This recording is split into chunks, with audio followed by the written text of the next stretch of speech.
it's time over money. You don't have a product that's being sold, but you need to get your product to market. So you probably have limited money to begin with, but time is of far more value because you don't know how long you've got before your investors are just like, nah, you're not going to pull it off. This is Facility Rockstars, the podcast that celebrates the unsung heroes of our daily lives, facility professionals. I'm your host, Jay Colbert. Join me as we honor these great leaders, sharing stories, insights, and expertise that empower us all to learn and grow together. Facility Rockstars is sponsored by Coludus, operating the way you operate in order to make your life easier. Welcome back to Facility Rockstars. I'm your host, Jay Colbert. And today's guest brings a powerful blend of hands-on facilities leadership and high-level strategic advisory experience. I'm especially excited for this conversation because he understands operations from the ground up, while also seeing the bigger picture of transformation, investment, and long-term value creation. With a strong focus on helping clients navigate complex market dynamics, including portfolio reshaping, divestitures, and investments in automation and AI-enabled infrastructure, his insights support long-term growth and resilient operational performance. He is currently serving as facilities manager at EvolveImmune Therapeutics. Dan O'Neill, welcome to the show. Hi, thanks for having me. Absolutely, man. Yeah. Thanks for investing your time with us today. Yeah. Well, happy to do so. Good to have you here. I'll share that Dan and I we probably had a longer discussion about the show and just about life than the actual show will run today. So I think you'll enjoy the conversation. I know you will, actually. So with that intro, Dan, what's been your biggest lesson learned, given all your experience and the journey you've been on? Well, stuff happens, and you just got to kind of roll with the punches, take ultimate responsibility. Sometimes things go down that are completely unpredictable, and the people upstairs need somebody to stand up for it. So you just you take responsibility for it, even though it may not have had anything to do with you. And you find solutions and you get it done. You keep showing up. It's a pipe burst somewhere. There's no way to know it's coming. A machine fails and it turns out that it's been out of production for a year and you can't get parts. One thing or another, you find a way and you dig in. That they don't want to hear whose actual fault it was or why exactly it happened. It's okay, I can get this done, and just dig in. So that's excellent. And here's what I just picked up, right? Stuff happens. Every FM, USA, and beyond knows that. That's like the mantra, stuff happens. And then the whole take responsibility is excellent. And then I heard solutions like, look, stuff's going to happen. Take responsibility and develop solutions. Did I catch it right? Yeah. Yeah. That's it in a nutshell. That's that's pretty much been the job the whole time. Been here, and I've done this. I was a lab manager prior to being facilities manager, and it was pretty much the same thing. Things happen, experiments fail. Sometimes it's human error. Sometimes it's just the side that it was never going to succeed anyway, or whatever it is. But just stand up to it and find a way. I'm sure the whole team appreciates that approach style too. Yeah. Nobody wants to hear excuses on any level for anything. It's not productive. So you just alluded to the position you held before this. So I want to ask you about that. Like, can you tell us a bit about your previous work experience and your journey that brought you to where you are today? I think it's good for our listeners to hear this. So it's been a long road of a lot of odd jobs. After college, worked during college. I worked in the family business of doing real estate appraisals. I went as far as getting up through the apprenticeship to taking the test, and then the housing market crashed, and so I didn't go past that. I was like, all right, well, I'll do something else. This isn't going to work very well for a few years, so I didn't want to go on the starvation diet, trying to do appraisals when no houses were selling and it was nothing but foreclosures. Um, so I took some work in doing a litany of different types of construction jobs, from uh, landscaping to low voltage electrical, where I didn't, at the time, you didn't need a license to do it. You didn't have to be certified. You could just jump right into an apprenticeship.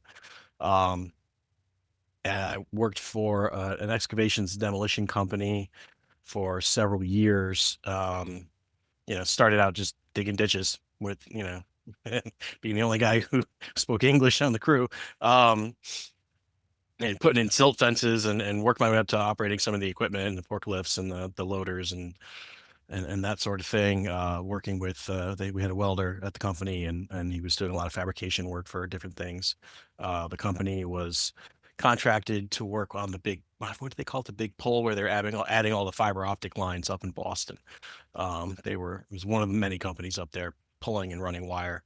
We were fabricating parts for the giant wheel, spindle things, Mhm. and all of that stuff. So I was working with him on that, cutting metal and grinding things down, deburring stuff. Um, and I did that for a few years, and kind of started getting tired of it. And a buddy of mine that I'd been to school with was like, "Yeah, man, what are you doing that for? I can get you an internship over at this nonprofit, down in Guilford, Connecticut." And so I was like, "Yeah, sure, why not? Be nice to try something different, something that was more towards my education." And ended up staying there for 6.5 years, working with high throughput sequencers and doing stuff that was really nothing I had ever expected to work on or work with. But then at the end of that, it was research associated nonprofit, wasn't a very high paying position. I got a little frustrated with the money. I was like, oh, maybe I'll go back into construction. I went and got my Class A. Did that for 2 years. Decided that was probably the last thing I would ever want to do. Driving professional commercial trucks is it's not for me. We'll say that. Much respect to everybody who does that full time. Um, it's not an easy job. It's, the work week is a 70-hour work week. So it's you're just always working. And then just the way people drive in Connecticut is probably the worst in the country. So that made it much worse. And we discussed those left-hand exits. They don't help. No, the left-hand exits don't help. And just the general. I want to say, I think Connecticut's gotten worse drivers in the country a couple of times in the last 10 years, on the national surveys. So that added to the stress of the job, and but I ended up, the same friend who got me the position at the nonprofit, had started his own company, and hired me on there as a research associate, and I climbed my way up to lab manager pretty quick, because I was used to, from previous work, like trying to manage contracts and managing the inventory and keeping things clean, and uh, you know, dealing with all the vendors and stuff like that. And I had done a lot of that when I was working at the nonprofit. When I first started there, I was the only person in the building for 6 months. They had just rebooted the nonprofit, so it was just kind of came natural to me to do that. So I worked Valisher for 3.5 years. Left there from being a lab manager, and then came to my current position as a facilities manager. They didn't want to hire a lab manager here per se, because it tends to be that you wind up being a scientist who's also doing science work, and at the same time you're doing all of this other stuff that's the management side of it. You wind up doing two jobs. And they recognized that here, and they wanted a facilities manager because who could do, the vendor management and the inventory stuff, and ended up being a bunch of other hats here as well. I manage the IT, and do a fair amount of the IT work as well on top of that, and all of the committees and things. But yeah, it's been a long ride of many different tasks, uh, And which seems to it fits the bill pretty well for this position, because every week it seems like I've got a different thing I need to pick up, and being a generalist has been very effective.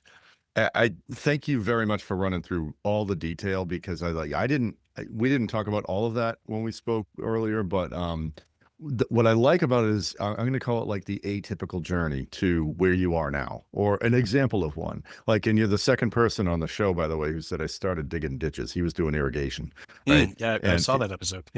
there you go, right? And it's just, I think I've heard from other FMs that it's good to hear these journeys because, or someone who's in school and seeing, hey, this is, or not in school, right? And you worked for a nonprofit, you did the landscaping, you did all these things you just listed. My question about that is, how has that shaped or helped what you do today? And I believe you started answering that in your statement a minute ago. Yeah, it shaped it because I mean, I'm working at a startup. This is officially my second startup. At the nonprofit I was at, that we rented a lot of space out to other startups that were somehow or way affiliated with the owner of the nonprofit. So I ended up helping a lot of them set up and get their legs up off the ground, and their labs up and running. And in the process of that with startups, you don't have a whole litany of people to do different things. You have a problem, you have to address it. There's nobody else to go to. I've only had my own staff here for a year, um, which is taking a bit of getting used to. I'm usually, like, oh, there's a problem. Okay, let me roll up my sleeves, and get down there and take care of it. It's nice to actually be able to delegate things. You know, uh, for a while we had interns, and sometimes I was allowed to borrow them. I ended up actually hiring one of them as my assistant, because he's very, very organized. Um, Excellent. yeah, I've put him on my inventory stuff. He's a wizard. It's great. So would you say that the diversity of your experience helped really with what you're doing now? Yeah, I would say it's crucial. Um, but, I've dealt with so many different things, even just leading up to my first science job, that um, all of that range of skills and experiences is always, kind of played into the work, and added to it. So, I see, it's like, especially in biotechs, I see a lot of these folks, and they're very well educated, and they've got masters and PhDs, and they've studied like one small genre of things for a very long time, and they can tell you every little thing about it off their cuff, and it's really impressive. But then you bring something from outside of that, and they're they don't know what to do. Um, Often, some of them, Sure. will surprise you, but um, Yeah, it sounds like it's allowed you to see things and to just adapt and pivot, if I could use those words. Yeah, yeah, pretty it's nimble. very good for being nimble. Yes. So here's I'm gonna fold this into you mentioned your team, and now this could be your current role or previous role or whatever, however you want to answer this, Dan. But Mhm. I think there's some value. I've heard this value in this question for our audience, and like, what's the toughest thing you've faced, the most difficult situation you and your team have faced, and how did you deal with it? What was it, and what did you do? Just this last year, the company grew at we had a really big growth spurt. I added 2 labs, and a full office space that had 11 offices in it, plus a center room, with, cubes and all this other stuff. As well as our original lab that our company had started was up at the Yukon Tip Center in Farmington, and they only give you 5 years, like, max on your lease, and then you've grown up, you need to move on. It's really just for incubators. So we needed to move all of that out, and all of that came down in the same year. And so it was a constant juggle of triage of which things next, and we outfitted the office space. We figured out that we could buy IKEA office furniture and outfit the entire office space with desks and chairs and cubicles. They've got a home office cube system, and we looked at it and we're like, we could just, you don't have to do just 4 cubes. You can do like a full set of 10 with that. You just keep adding them on. Um, and instead of getting, the office furnished by a professional company that focuses on the one task, we could do the whole thing for, I don't even think we spent what would have been a third of what they were asking. But it also required me and my assistant and some interns to sit down with $17,000 worth of IKEA furniture and some Allen keys for 2 weeks, building desks and chairs and, and negotiating all of that. And then, then there was the move and, getting all the equipment moved and timing all of that out so that lab functions weren't disturbed and adding other labs. One of the labs was, we added a small room for a mass spectrometer, and you've got very specific venting capacity that you need for that. So I had to work with the HVAC company for that portion, and then one of the other labs requires very specific HVAC settings, and so I had to, coordinating with the teams as to what this machine needs versus what that machine needs versus where the room should be, and kind of got a crash course in HVAC through that whole process. I already kind of had my hands on the basics prior to, but after dealing with this, it was like, oh, okay. And doing all of that simultaneously, and trying to keep everybody in line and manage all the various projects and moving parts. And yeah, it was, Would you say there's that's a lot, by the way, and the whole IKEA thing? yeah, Interesting. 2 weeks of that would be, that must have yeah. been tough. Yeah, yeah, it was a challenge, certainly. The office looks great, by the way. That's great. Awesome. IKEA sells a $99 office chair that is absolutely phenomenal for the price. Um, but yeah, once we had all that set up, there was also, you got to add power for all of those desks, and you know, working with the electricians and the local inspectors to make sure that everything was done to code, Sure. and all that fun stuff too, which, yeah, that was a pickle. What would you say your or are there key takeaways for like how you led the team or worked with the team or through all of that complexity to get to the other side? Breathe, just slow down, take a breath. Good advice. Yeah, that's a big thing. Because you're doing all of that, but then while all that's going on, I've still got all of the normal daily stuff that goes on where I'm usually, Uh-huh. I can't sit down for more than 10 minutes before someone's like, oh, hey, this thing's making this weird noise, or this one's broken, or when's the PM for this other thing, or, you know, um, there's never a dull moment. Um, and adding to that, I also, because I manage the IT, and we have an outsourced IT company. They can come on site, but Hmm. usually I know just enough IT that I can be their hands on. But we hired a number of people last year. I think it was somewhere close to 20 people that we onboarded. Um, and so amidst all of that and everything else that's going on, it seemed like every other week I was setting up new laptops for new staff and getting the email and everything up and going. And actually all at the same time last year, we also got all of our IT stuff up to NIST standards, which is a whole other ball game. And, if you printed out all of the forms, it's probably taller than me. Um, it's like, it's like 7 foot of forms. I don't know, Dan. It sounds to me like you've got a hell of a lot of hats, man. Yeah, yeah. I do wear a lot of hats here. That's the startup game. That's what it is. Of course. Yeah. But You said, companies. oh, sorry. So I was going to say, company's doing well. So that's Well, the growth you mentioned, I mean, it sounds like great opportunity for not only you, but the company and everyone around you.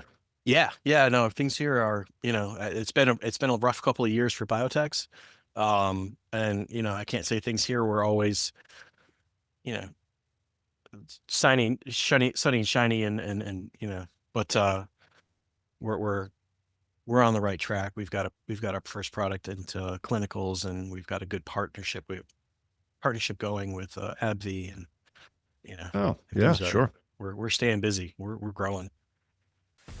Hey, rock stars. If you're tuning into the podcast and are feeling overwhelmed by all the maintenance demands at your facility, don't stress. We've got you covered. Our sponsor, Colludus, is your go-to partner to help you tackle all those demands and get them done right, on time, and with top-notch quality. From project planning to execution, Coludis is there to make hard work easy. Visit coludis.com today to get started. If I shift a little bit, you said something I absolutely loved. You touched upon an idea. I try to remember your words here. Say yes, something around saying yes to opportunities, especially those that might be outside your scope of work. Is that, if I got that right, could you expand on that, please? Well, yeah, that's part of the reason why I wear so many hats.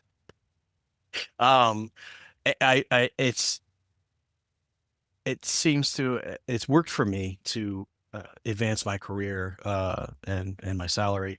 Um, when somebody comes to me with something and maybe it's not normally part of my bucket, like the IT stuff. Hmm. When I first signed on, they're like, okay, well, we've got an outsourced IT, but see if you can find ways to keep the cost down. And I was like, all right, well, what's it take to get IT certified, to get the basic, get the white belt, Um, and so I was like, all right, well, I'll look around and there was, I don't think it was that old even at that time, but Google does an IT certification course. Um, and I had just completed their project management course and I was pretty fond of that. And the way that the course is run and how they have you do like hands-on stuff, and you've got the transcribed conversation or dictation from the instructors on the screen at the same time as they're speaking, so you can read along as you're hearing it. You're kind of like doubling up, and it's much more efficient for learning. Plus, it's all at your own pace. There's no live classes, which was great because then when I had downtime here, downtime there, I get home. After the kid goes to sleep, I can get 15 minutes in or whatever before I'm exhausted. Um, so whenever opportunities like that popped up, it was just like, okay, yeah, sure, I'll give it a crack. Like worst case scenario, it doesn't work out, but so far I've had luck getting things done. Um, but yeah, just just just because an opportunity might be difficult doesn't mean it won't be a good thing. I love that mindset. Like, and good on you. And I don't know if you caught it, but a few weeks back, we had a gentleman, Bob Mack, on the show, and he spoke to a similar kind of mindset and behavior. And I think he used the word, if you want to make yourself indispensable, do this, right? Like what you're laying out, Dan. Like, you learn the new things, like, and, get that education and say yes. So that's awesome. Yeah, yeah. I mean, that's why I started learning the AI stuff at the same time and trying to figure out ways to integrate that. And, um, technology keeps moving. You can't sit Moving still. quick. You gotta try to keep up with it somewhat, at least. Um, 100%. yeah. So for you, you have this DNA that, that's what you're doing. You're learning, you're always growing yourself. How would you say you balance out the well-being of the growth and the well-being of your team? Well, first off, try to offer to uh, help him when he needs, help them when they need any assistance where I can provide it.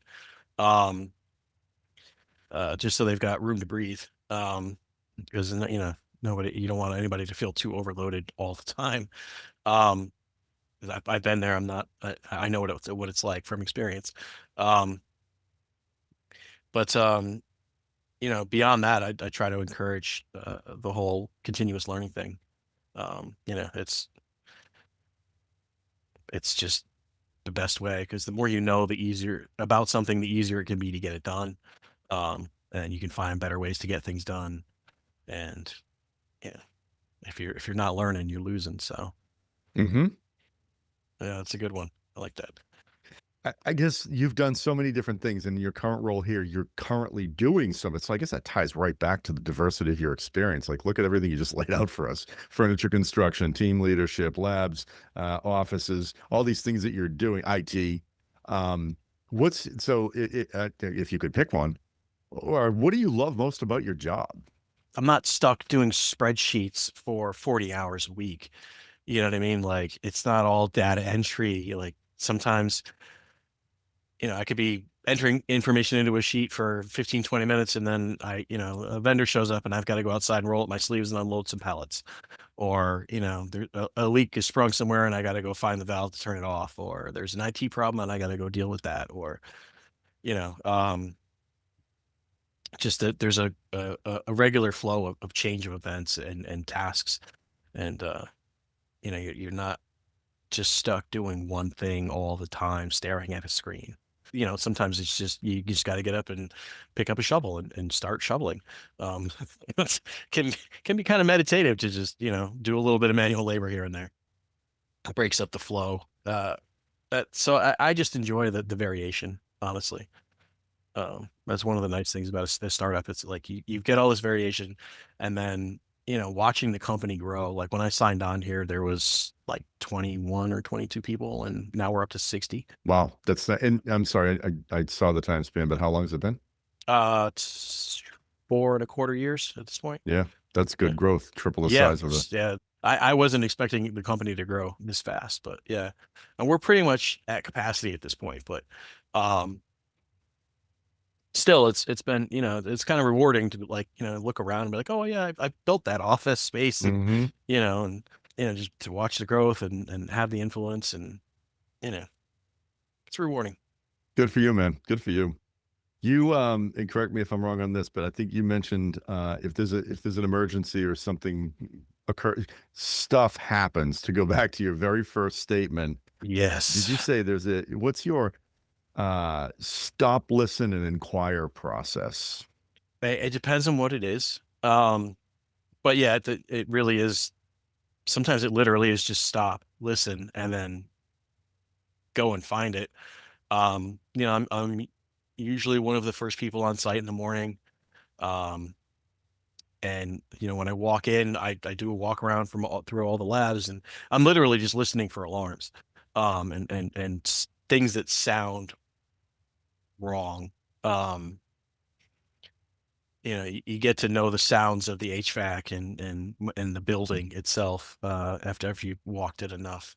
Um, and like we actually lease space in the building, so I'm not technically the manager of this building, but we're the biggest company here.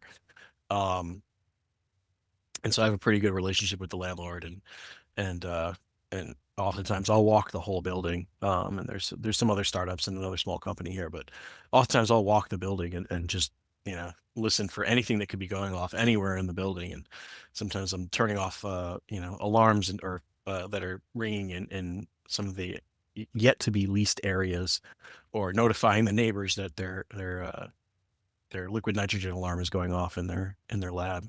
You're hearing their alarms. When nobody's here in the building, I know where I can go to stand and pretty much hear any alarm going off anywhere in the building in any room. Um, and so sometimes it literally is just stop and listen.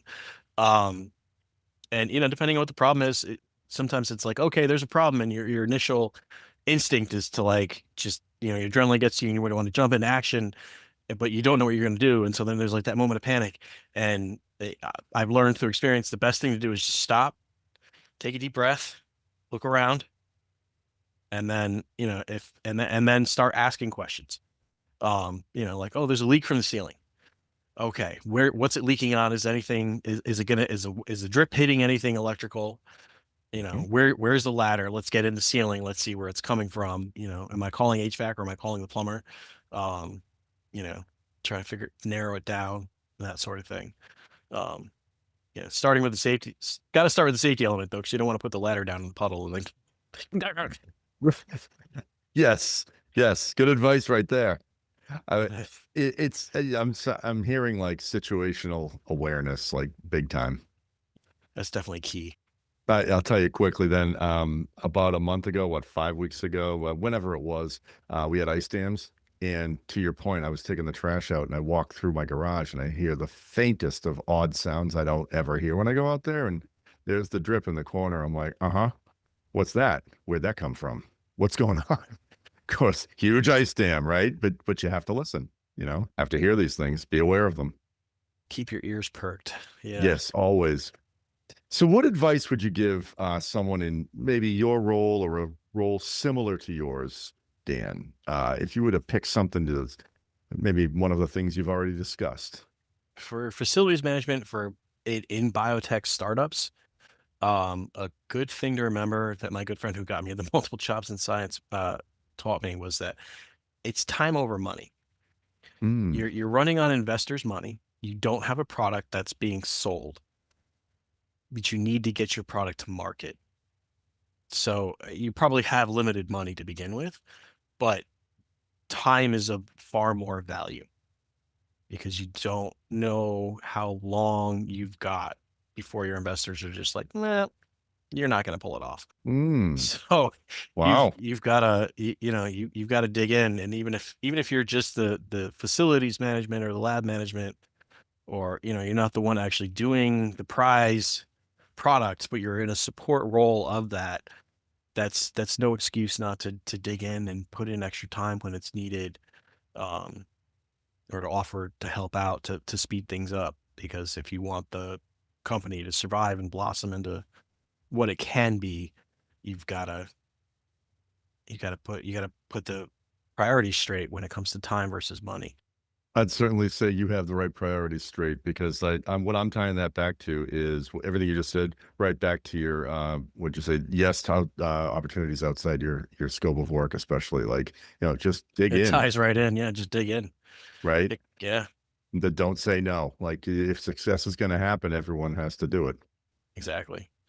And if you're willing to do it right out of the gate without hesitating, that gets you into leadership roles. So, um, yeah, you find a way. There's always a way. Just find a way. That's it. Great advice, man. Great advice. So we took a pretty deep dive there, right? But what about if I can shift us a little bit, when you're not listening for the other tenants' alarms or getting on a ladder in the ceiling and doing all the things that you do or setting up new computers for IT, when you're outside, like what outside of work, what makes Dan tick? Well, I'm a father, so I've got a fair amount of time spent with my daughter. I turned my garage into a wood shop to 'cause some weeks you are just dug into spreadsheets and you don't get to do any manual labor work. So I do it at home. Um, and some of that's just teaching my daughter the joys of a well sharpened planer, or chiseling out your name in a piece of wood or something like that. Oh, that's awesome. So what do you make in the wood shop? I've experimented with a number of things. It started with making workbenches, so that I could work in the wood shop. It's good. A lot of my early work was using the leftover crates and pallets that came from equipment, from the companies that I worked for. So, oh, free wood. Um, Sure. but I've made a number of tables at this point for not like dining tables, but I've made a couple coffee tables and several workbenches. Um, I've made a 5-gallon bucket full of spoons out of scraps. A 5-gallon bucket of what? Say that again? Basically, a 5-gallon bucket full of wooden spoons. Oh, that's amazing. What are they used for? Well, most of them are pine, so you can't really use them for food, and they ended up just getting tossed. But, um, I've just it's just something. It, the cost of wood had gotten to a point where I was like, all right, well, what's something small that I can make that I can kind of practice the craft and doesn't take super long to work on. It's like, oh, I could make a wooden spoon. Um, and so kind of dipping into that. And I made some shelves for the wife. She wants me to make a dresser for her and some larger things. So I'm like, all right, I need more tools. Like I started off with the motto of the demon electron shall not enter my garage. Um, Trying to do everything with hand tools. But logic quickly caught up to that, and piece by piece, I'm adding power tools to the garage. The Demon Electro? Yeah, well, the idea was kind of like to learn the old timey ways of doing it. Sure. Just because it was less about what I built and more just having something productive to do. And Mhm. you can make some pretty good stuff with just the old fashioned hand tools, but it can be a little more time consuming to learn the process. It's really cool that you're teaching your daughter too. That's neat. Yeah, yeah, she's not fond of the demon electrons. She still prefers the hand tools. She doesn't like the noise from the power tools, which I totally get that. They make an awful racket, but I just put my headphones on now. You can't hear anything anyways. Cool, man. I think that's a first. I have a colleague here who just built a wood shop too. I'm gonna have to tell him about this, or he'll just have to listen, right? Maybe I'll connect you guys. Yeah, that'd be cool. Dan, if anyone, I'm sure people will want to reach out to you. So how would they, how would you want people to reach out if they had questions about wood shops or labs or anything around that? LinkedIn's a good way for professional connections. Anyone that you know, you can pass them along my email address, but I'm not going to put it out on the podcast. The spam filters are probably already maxed out. So yeah, for anyone who doesn't know you directly, let's just listen to the podcast. You can find me on LinkedIn, and feel free to reach out that way. Perfect. That should work. That's awesome. Dan, thank you so much for sitting down with me and sharing all of your experience and that really cool story about the wood shop. Really appreciate your time, man. Okay, thanks for having me. Thank you. And for everyone listening, thanks for tuning in again. It's a great episode of Facility Rockstars. You can catch us at facilityrockstars.com, Spotify, Apple Music, or wherever you get your podcasts. Catch everyone next time. It's a wrap. Another episode of Facility Rockstars is in the books. Facility Rockstars is sponsored by Colutus, operating the way you operate in order to make your life easier. Until next time, facilitate and rock on.